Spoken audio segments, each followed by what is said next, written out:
ঘুমের ডিস্টার্ব হয় বলে মসজিদের মাইকে আজান বন্ধ রাখা হয়েছে দীর্ঘ একটি সময়। এ ব্যাপারে কি বলবেন ইসলামের দৃষ্টিতে, আর যদি ব্যাখ্যা চাই আপনার থেকে? না, খুবই মানে হাস্যকর একটা ব্যাপার যে কোনো মানুষের ঘুমের ব্যাঘাত হবে বলে আল্লাহর বিধান কার্যকর হবে না। এটা তো আসলে মানে অযৌক্তিক এবং এটা হাস্যকর একটা ব্যাপার।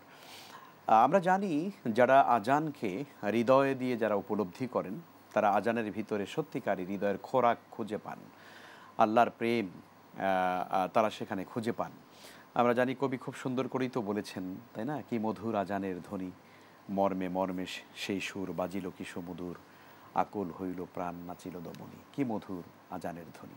তো আসলে আজানের ধ্বনিটা তো মানুষের ইমানকে তাজা করে, জীবন্ত করে।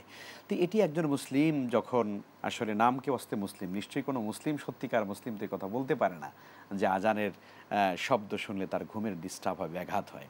এটা আসলে যারা বলে তারা নামে হয়তো মুসলিম হতে পারে, কিন্তু তাদের এজেন্ডা, তাদের কর্মসূচি মূলত ইসলামের বিপক্ষে। এগুলোকে তারা নানানভাবে উস্কানিমূলক মুসলমানদের মধ্যে বিভ্রান্তি সৃষ্টি করা এবং ফাসাদ করবার জন্য এই কথাগুলো বলে থাকেন। মনে রাখতে হবে আজান এটি আল্লাহর বিধান, ৫ ওয়াক্ত নামাজের জন্য যেটি দেওয়া হবে সেটি আল্লাহু আকবার, আল্লাহর হুকুম, আল্লাহর বিধান। এটি আপনার ভালো লাগুক আর না লাগুক তাতে কিচ্ছু আসে যায় না। ইসলাম আপনার কাছে দায়বদ্ধ নয় যে আপনার ঘুমের, খুব মধুর ঘুমের ডিস্টার্ব হবে বলে মসজিদের আজান বন্ধ হয়ে যাবে। ইম্পসিবল, এটা হয় না কখনো। আমরা দেখেছি আমাদের এই বাংলাদেশ, এখানে সম্প্রীতির দেশ বাংলাদেশ। আমাদের মসজিদের পাশে যদি কোনো মন্দির থাকে, দুর্গা পূজার সময় আমাদের ভাইদের, হিন্দু ভাইদের যে ঢোলের বাড়ি এবং তাদের যে ঝংকার, তাই না, সেই শব্দগুলোর কারণে আমরা কোনো মুসলিম নামাজ পড়ে কি কোনো মন্দিরের উপর আঘাত করেছে কেউ? যে আমরা তোমাদের কারণে নামাজ পড়তে পারে নাই সেই জন্য তোমাদের মন্দিরগুলো ভেঙে দেওয়া হবে? নো, এটা দেওয়া হয় না। ইসলাম এটা বলে নাই। ইসলাম প্রত্যেকটি ধর্মের মানুষের নিজ নিজ ধর্মীয় কাজের স্বাধীনতা 100% নিশ্চিত করেছে।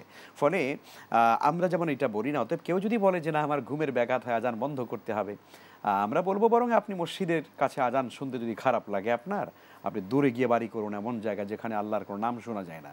তো কাজেই সাহাবায়ে কেরামের চরিত্র ছিল যে আজানের মানে মসজিদের পাশেই যেন তাদের বাসা হয়, যাতে তারা মসজিদে যেতে পারে। নিশ্চিতভাবেই আমরা এখনও অনেক ইমানদারকে দেখি তারা মসজিদ কেন্দ্রিক তারা বাসা খুঁজেন। অনেকেই নগর জীবনে আমরা দেখি অনেকেই দামি দামি ফ্ল্যাট নির্মাণ করেন বা খুঁজেন যেখানে মসজিদ আছে, ৫ ওয়াক্ত নামাজ নিজে পড়বেন, সন্তানরা মসজিদে গিয়ে জামাতের সঙ্গে নামাজ পড়বে।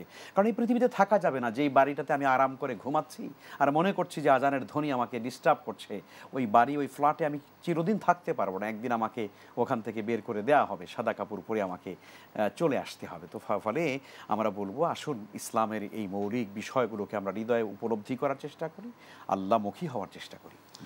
আল্লাহ তাআলা আমাদেরকে এই বিষয়গুলো বোঝার এবং মানার তৌফিক দান করুন।